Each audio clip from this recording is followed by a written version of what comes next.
Hi everyone, my name is Vess Rusev and this is episode number 21 of the East Auckland Property Show. Welcome back to the channel, welcome back to Kristine King Law Office with Kristine King. So last time we covered the 7 most common mistakes people do when they purchase a property. Today we're going to go to the other side and we're going to talk about the 7 most common mistakes people make when they decide to sell their property. So according to your experience, what are the top 7 mistakes? Sure. I think that the top mistake is actually not consulting a lawyer before you list or before you actually sell. Yeah. I'll tell you a horrible story. I had a client once who sold unconditionally and agreed to correct a title defect before settlement date in a month's time.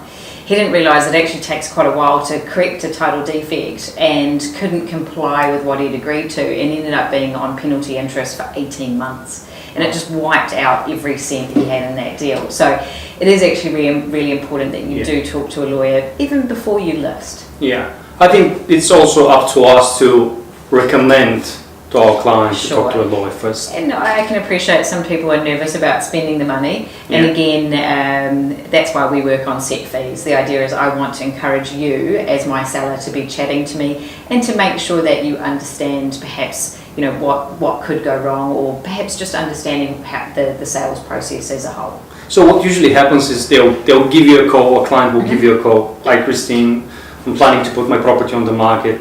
Yeah, sure. How much it will cost me? Yeah, and we tell them, and we the legal actually, fees. Yeah, and we take it down to the last cent. And the idea is that you've got absolute certainty, and you can be ringing me on the weekends, at nights, whatever you need to do. And the main thing is then that the deal goes smoothly, but you've already agreed those costs with me. Okay. So what's mistake number two? Number two, I think, especially with the sales process, I joke with my clients that they seem to focus on the physical rather than the legal. And what I mean about that is there's a huge industry around sort of sprucing our houses up for selling, and there's lots of cushions I've noticed. So many cushions on those beds when they do the house dressing and things like that. Yeah. Ignoring the fact that maybe an extra cushion, might encourage a buyer to stay a few minutes more. But perhaps overlooking some legal issues could cost you hundreds of thousands of dollars off your sale price. So I guess that leads very quickly into point number 3. The third biggest mistake is not understanding that your property might have title defects, and it might have always had a defect that you weren't aware of when you bought it. I have to admit, with my industry, I think we had perhaps not a great understanding of title defects, and it wasn't uncommon for people to just buy their lawyers would act transactionally and then they go to sell 10, 20 years later and find that there's a problem. So a title defect is something that's wrong with your title that's either affecting the use of the title, or perhaps there's been some sort of change to the title that hasn't been updated. It can be a super expensive issue though.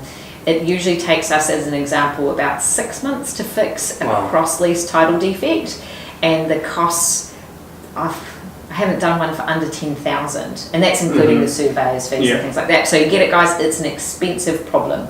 And the main thing for you as a vendor, whether it's a title defect or any other issue, is it's really horrible to, if you don't know that you've got a defect and then a purchaser discovers it, you're on the back foot and they're using it against you to either to leverage some sort of advantage. And the classic thing is they want a really big price reduction. I've got one this morning, and they're asking for $50,000 off because of a little issue.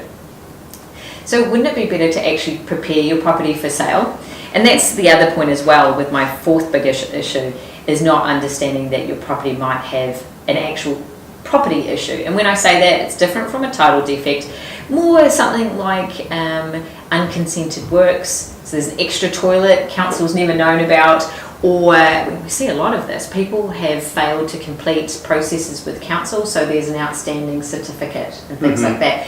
Again, we find, just like the title defects, purchasers will grab onto those as an opportunity to sort of push you down in price. The thing about it though is, just like you're going to spend some time and effort preparing your property physically for sale, you're trimming those trees, upgrading the driveway, it's also a great time to look at preparing your property for sale legally. It could be possible that we've got time to correct the title defect, or if it's a property issue, tidy things up with council. And you might find that you are able to sell to more people, because actually the big problem with these defects is a lot of banks won't lend against property with these problems. And so the really sad thing, I guess, and you see it with your vendors, is that by not fixing these things and trying to, guess, later sell it as is where it is, you might actually be cutting out a huge number of You're buyers. targeting only cash buyers, right? And really, how many cash buyers have we got floating around? And if there is a cash buyer, wouldn't they use your problem to their advantage and then demand a massive discount? Absolutely. So use the time wisely. Chat to your lawyer and make sure you understand if your property's got any problems. Most don't. Yeah. But wouldn't it be great to know that from the outset? Yeah. The next thing that we get arising is timing. Okay, a lot of vendors overlook their needs in terms of moving on, and hey, we really don't want you homeless as a consequence of a great sale. The other thing to consider is perhaps your timing in terms of your lending. Amazing if you can sell, not so amazing if you then cop a massive break fee with your bank. So again, use the time wisely before you list, before you sell, to actually get everything lined up in terms of your dates. The next thing we get, it's kind of an interesting one, but a lot of people don't think about it, is chattels and thinking about what you're selling.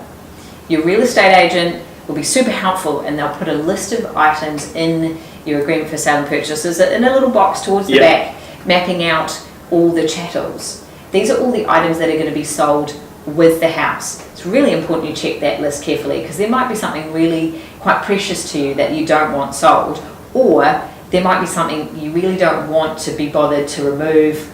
I had one recently, I think it was a kid's playground, and it was a real hassle. So we said to the vendor, if you don't want to move it and you're not intending to, make sure it's noted that it's going to be sold with the house. So always check everything that comes through from your lawyer and your real estate agent. Last but not least, in terms of point number 7, I've alluded to this a little bit, is just thinking about your finances. Okay, we've had one recently. Vendor was super excited to have sold. They spent the deposit. They had a great time spending the deposit. Then to find that because they had other properties and other security, they didn't quite have enough money to repay the mortgage as required by the bank. Oh, ouch. Exactly. So guys, please be careful, okay? Have a good understanding, and maybe again during your listing process, have a chat to your bank about what their requirements are going to be in terms of allowing you to release that lending. And also make sure you're talking to your lawyer about whether there's any changes to the law. I'm just thinking about our new Bright Line rules. Yep. Yeah, it is really important that we're keeping you up to speed with every change and making sure you don't make an expensive mistake. Okay, awesome. And again, if you have any questions and you want us to cover something with regards to selling your property, just send us a message or leave them in the comments box below. So next time we're gonna cover auctions, and of course the most common mistake that people do at auctions. And anything else you'd like to add? Really quickly, thanks for that, is just remember this segment shouldn't be in replacement for good legal advice. You really do need to see your own professional. Thanks. Okay, awesome. Thank you, thanks for your time, and see you next time.